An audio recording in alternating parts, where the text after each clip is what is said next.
everyone and welcome to today's video. Apologies that I'm not in front of the camera today, but I wasn't really feeling up to it, so I hope that you don't mind a bit of a different style review today. I wanted to get this review out as soon as I could because the book comes out on the 17th of August. The book in question is The Witchy Homestead, Spells, Rituals and Remedies for Creating Magic by Nikki Van De Car, and the illustrations are by Zoe Ingram. The book was sent to me by Running Press Books in exchange for a review, and like I said, it comes out on the 17th of August, so let's get straight to it. Nikki Van De Car lives in Hawaii with her family. She is a blogger, a writer and a crafter with a love of knitting. Her previous book releases include Practical Magic, Calming Magic, Magical Meditations, Wellness Witch and The Junior Witch's Handbook. The illustrator, Zoe Ingram, is from Edinburgh in Scotland. Her designs and illustrations have been featured on stationery, cards, in magazines, in books and on home decor. She has a really lovely style and I love her use of colours and that a lot of her work features animals. If you have a look at her website or Instagram, she also has some really nice representations of the tarot cards. I'm not sure if she's planning on releasing a tarot deck, but the cards she has done so far are super beautiful. As usual, I will put the links for everything in the description. On the back of the book, the blurb says, "Whether we live on a farm or in a high-rise, we can always create a life that is entwined with the natural world. A homestead is a way of being, a life lived with the intention of returning to our roots and tapping into the essential elements of fire, water, air and earth. The Witchy Homestead is your guide to finding, creating and living this essential magic. Learn to build a wellspring of magical self-sufficiency and cultivate enchanted resilience through your crystal rituals, simple spells, natural remedies and more as you honour the earth and protect all that you have created." The book is organised into 3 parts. There's Enchanting Your Food, which is about growing your own vegetables and herbs and foraging. Enchanting Your Health, which has things that you can make for body, face and hair care, things like scrubs, creams, toners and cleansers. This section also has things for colds, pain relief and to help you sleep. Enchanting Your Home is the 3rd section, which has bits and pieces about houseplants, house cleaning and creating an altar. The book is about working with the natural elements, particularly the element of earth, and incorporating natural ingredients into your everyday life. Moving on to my thoughts about the book then, firstly I want to address the idea that the book is not hearth witch or kitchen witch focused. Some people may think that with the title The Witchy Homestead. But a homestead, or the term homesteading, has become popular recently, and technically it means a house, usually a farm, with land that is used for agriculture. Homesteading is the idea of being self-sufficient, producing and preserving your own food, homemade products, and living on what you can grow and produce. So it's this idea that the book is playing on, but on a much smaller scale. Because obviously everyone has different living situations, and although living on a homestead may sound nice, it's not possible for everyone. The book brings a little bit of that homestead magic into different areas of your home, so from the garden with growing your own fruit and vegetables and herbs, to the bedroom for a good night's sleep, the bathroom with homemade recipes for body and hair care, and a small section on house cleaning, which no matter how much I try or how nice these homemade products sound, I just can't seem to embrace the idea of cleaning as part of my witchy practice. I think there is a part of all of us that likes the sound of getting back to nature and the simplicity of it.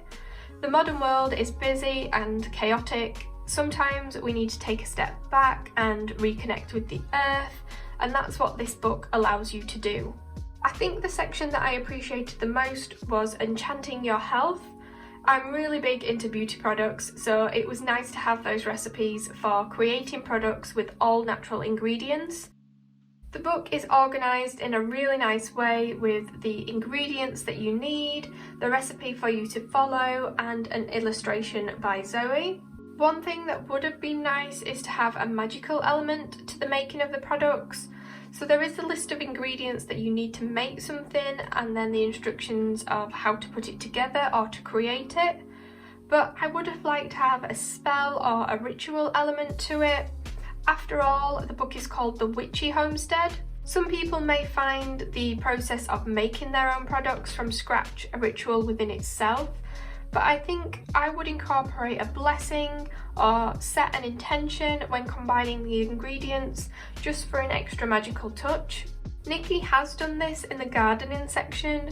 There is a boundary spell and an enchantment for your garden, which were really nice witchy touches to the otherwise practical advice. So things like testing your soil, composting, and beginner herb gardens. But like I said, it would have been nice to have a little ritual or enchantment when creating the natural things throughout the rest of the book.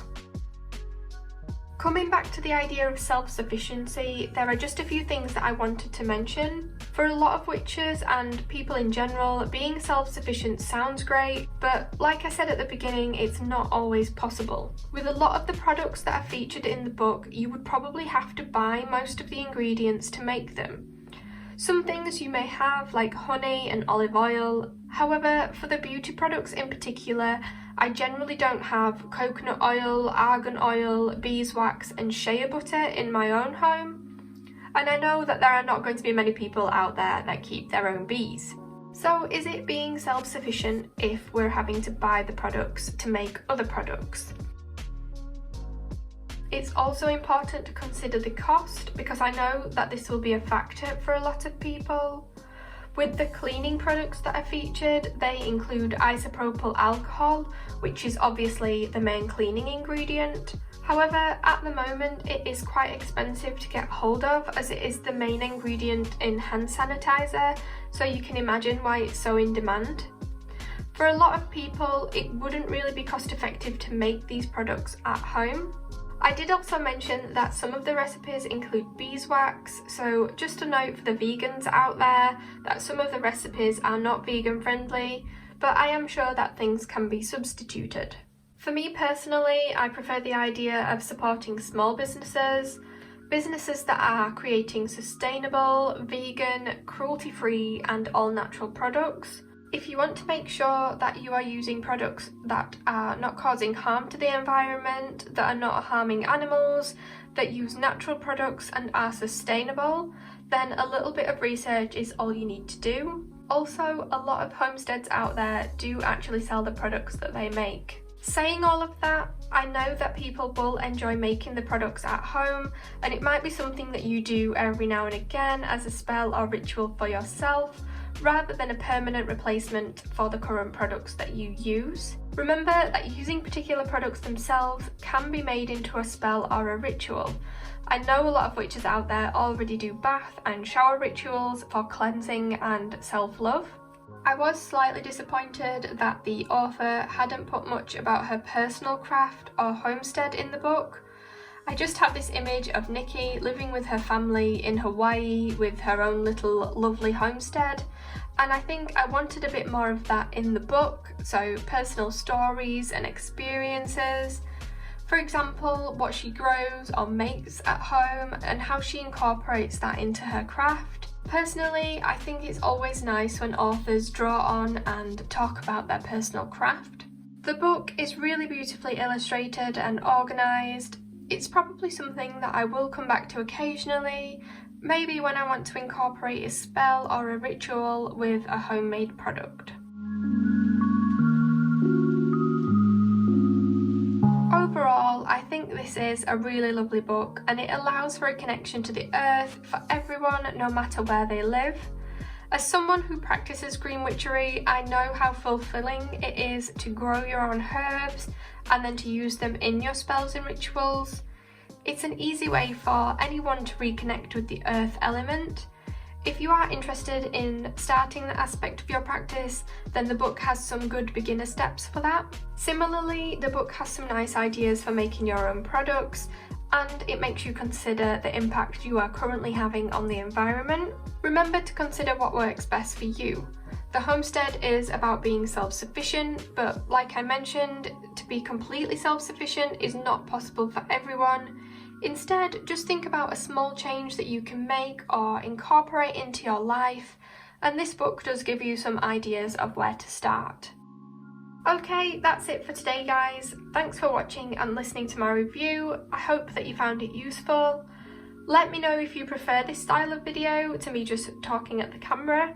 I think it works well for more visual books like this one because then you get to see how it's organised and the beautiful illustrations.